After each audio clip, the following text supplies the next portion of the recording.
The disappearance of Ashley, Kansas. Sometime during the night of August 16, 1952, the small town of Ashley, Kansas ceased to exist. At 3:28 a.m. on August 17, 1952, a magnitude 7.9 earthquake was measured by the United States Geological Survey. The earthquake itself was felt throughout the state and most of the Midwest. The epicenter was determined to be directly under Ashley, Kansas. When state law enforcement arrived at what should have been the outskirts of the farming community, they found a smoldering, burning fissure in the earth measuring 1,000 yards in length and approximately 500 yards in width. The depth of the fissure was never determined. After 12 days, the statewide and local search for the missing 679 residents of Ashley, Kansas was called off by the Kansas state government at 9:15 p.m. on the night of August 29, 1952. All 679 residents were assumed to be done. At 2:27 a.m. on August 30, 1952, a magnitude 7.5 earthquake was measured by the United States Geological Survey. The epicenter was situated under what used to be the location of Ashley, Kansas. When law enforcement investigated at 5:32 a.m., they reported that the fissure in the earth had closed. In the 8 nights leading up to the disappearance of the town and its 679 residents, bizarre and unexplainable events were reported by dozens of residents in Ashley, Kansas, and law enforcement from the surrounding area. On the evening of August 8, 1952, at 7:13 p.m., a resident by the name of Gabriel Jonathan reported a strange sight in the sky above Ashley. The town itself, having no official branch of law enforcement, called into the police station of the neighboring town of Hayes. Gabriel reported what appears to be a small black opening in the sky. Within the next 15 minutes, the Hayes police station became overwhelmed with dozens of phone calls, all reporting the same phenomenon.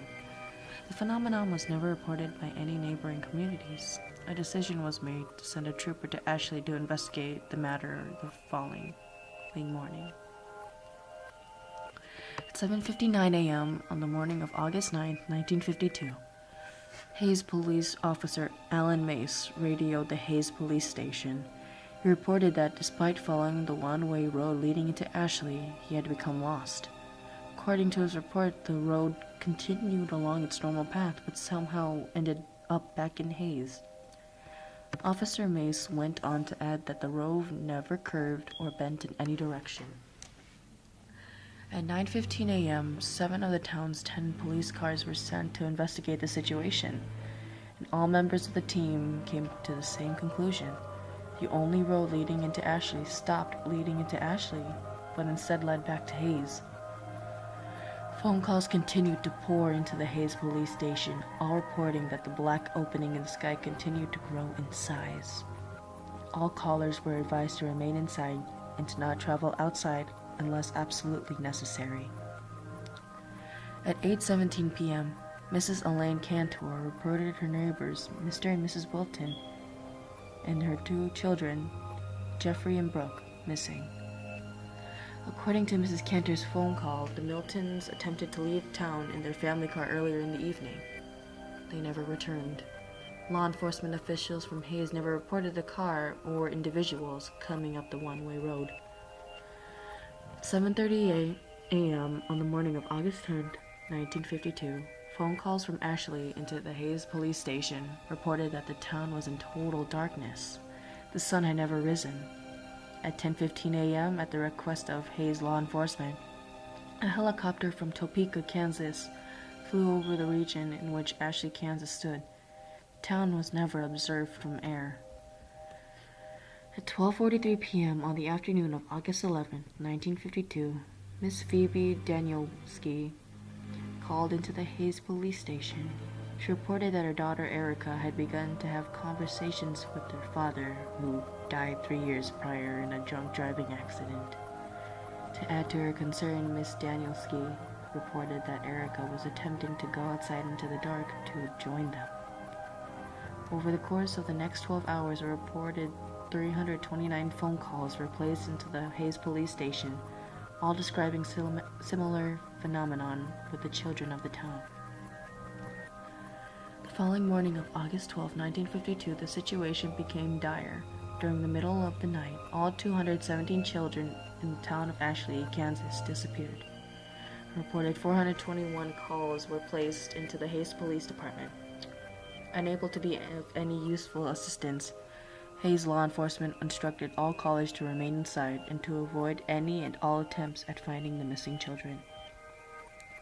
At 5:19 p.m. on the evening, August 13, 1952, Ashley elderly man Scott Luntz reported a growing distant fire to the south. According to his description, the fire seemed to turn the distant black into bright red and orange that seemed to extend high into the sky. Through the rest of the day, calls continue in, stating that the fire, in addition to moving north, now seemed to come out of the black sky. No fire was ever witnessed by any of the neighboring communities or law enforcement officials. The reports continued until 12:09 a.m. on the morning of August 14, 1952. The last phone call, placed by a Mr. Benjamin Endicott, reported that the fire in the sky had grown so intense that it began to appear as daytime over the town. The phone call ended abruptly. From the phone call placed by Benjamin Sherman Endicott. Just hold on. Wait. Continued silence. Benjamin. Yeah, I see something. It's to the south. It looks like... End phone call. The next phone call wouldn't be placed until the following evening. The following is the entire transcript of the final phone call to be received by the Hays Police Department out of the town of Ashley, Kansas. It was placed at 9:46 p.m. on the evening of August 15, 1952. In this recorded phone call, the officer on duty is Officer Peter Welsh.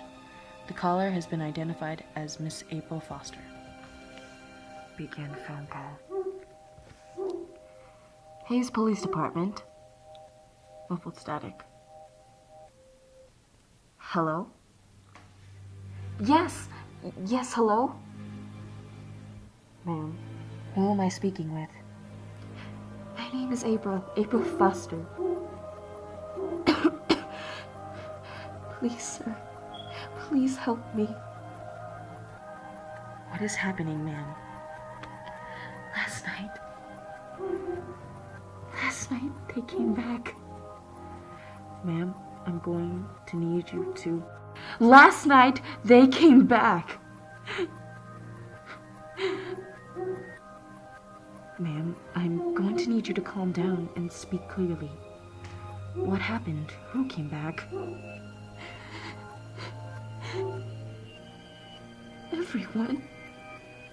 Everyone? They all came in the fire. What do you mean, everyone? My son. I saw my son last night. He was walking down the street. He was burned. Jesus Christ, he was burned! Ma'am, he died last year. I raised him since he was a baby. It was just me and him. I told him to watch for cars when he rode his bike, but he never wanted to listen. Ma'am, what you're saying isn't making any sense. You said everyone came back. Are you fucking listening to me? Everyone! Everyone came back. Everyone who died or went missing, they're back. And they're looking for us. He said, Mommy, I'm okay now. See, I can walk again. Where are you, Mommy? I want to see you.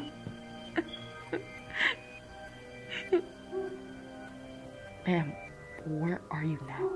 Are you safe? I'm hiding. Just like everyone else.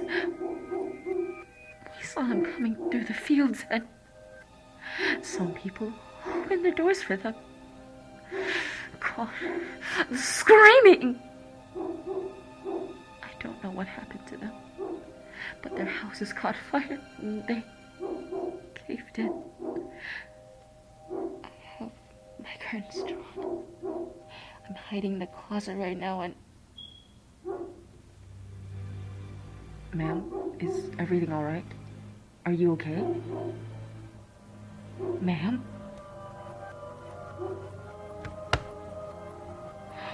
Oh my god. Ma'am. Something just came in. Ma'am, stay as quiet as you can. Don't make a sound. Mommy.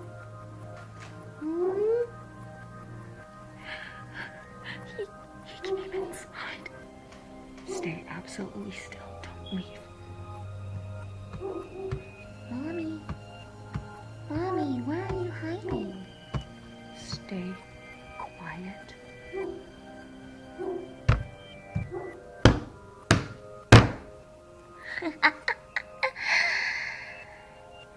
He found you.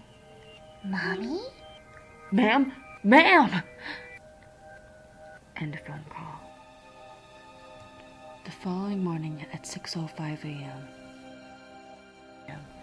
the law enforcement officials of the Hays Police Department arrived at the location of Ashley, Kansas. A smoldering, burning fissure in the earth was all that remained.